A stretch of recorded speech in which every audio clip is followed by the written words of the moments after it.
Welcome to my nuclear chemistry project, where I'll talk about nuclear chemistry and everything about it. Now, I'm going to take a second and ask everyone if they know what nuclear chemistry is. I'll, uh, wait 5 seconds. Maybe you should pause the video, start a conversation.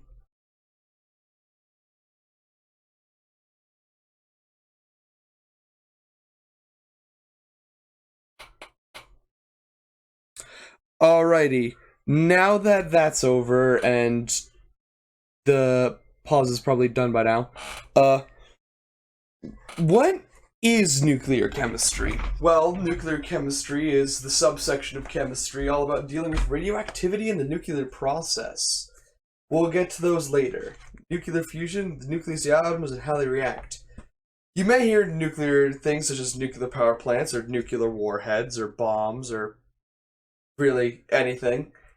However, there's much more to nuclear chemistry than just those things. And there's also a lot of safety that you must take when learning nuclear chemistry, as one thing going wrong could spell disaster. The things that you might need to know is, well, some definitions. So, let's get into some. Nuclear fusion is a nuclear reaction in which atomic nuclei of low atomic number fuse to form a heavier nucleus with the release of energy. This is what you usually see when radiation or power plants melt down, like in things like Chernobyl. Or even behind what's called the nuclear warheads that destroyed Hiroshima and Nagasaki, the Fat Man and Little Boy. There's even a subsection of nuclear chemistry called radiation chemistry. Radiation chemistry is part of nuclear chemistry, and it studies the effects on radiation on different forms of matter and or elements. And the nuclear fuel cycle, a cycle of events similar to most cycles, as nuclear particles are used and nuclear fusion is used to create energy to run things like the school that we're in right now and the PC that's running the gameplay that you're seeing.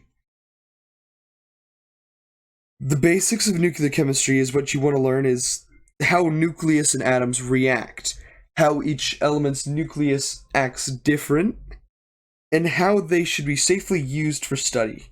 You also need to study the decay of atoms to keep track of the subatomic particles in the atom, as those can affect nuclear decay, with the rate varying with each element.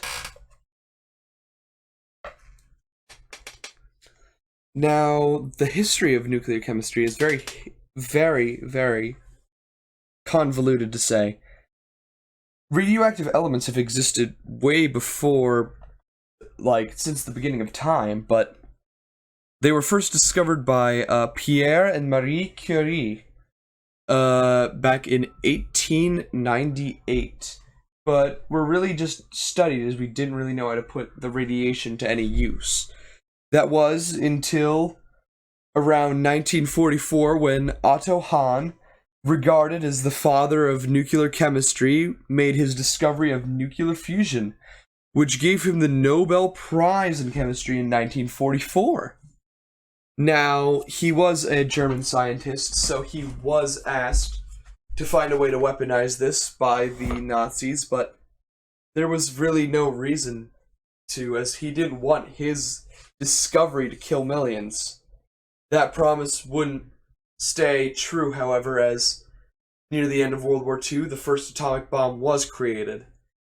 And with the first atomic bomb came the nuking of Nagasaki and Hiroshima, which nobody really would know the indescribable pain of being eradicated via basically dropping the sun on a human being. But on YouTube, there is an animation that I'll probably link in the description of the video, where it's an animated of what people would think of what nuclear annihilation would probably look like from a more top-down and around the civilian's view. And the nuking of Hiroshima and Nagasaki did cause a lot of fear because of how powerful these warheads were.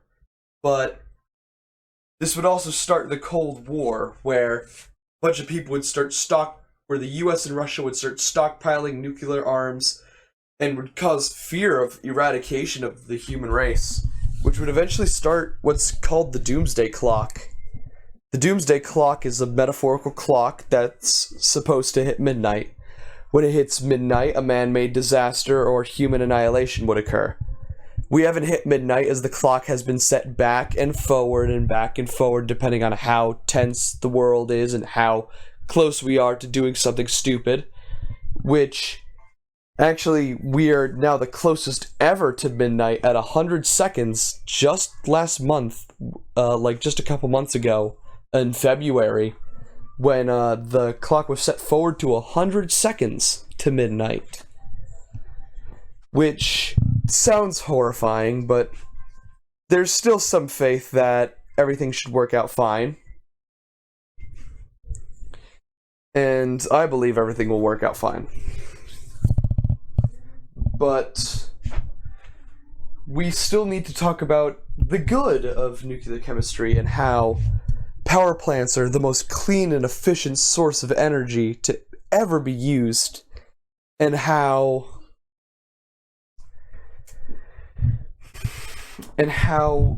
even with heavy moderation, these power plants don't seem to fail because of how much care we put into each and every single one of these power plants, or how any country could be supplied almost limitless power just from like 3 of them that are very heavily monitored and very heavily worked.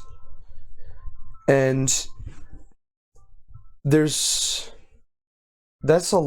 really all I have to say. I'm going to wait a couple seconds more for some final questions. Okay, now that is out of the way, I hope you all have an amazing day, and this will be the end of my video.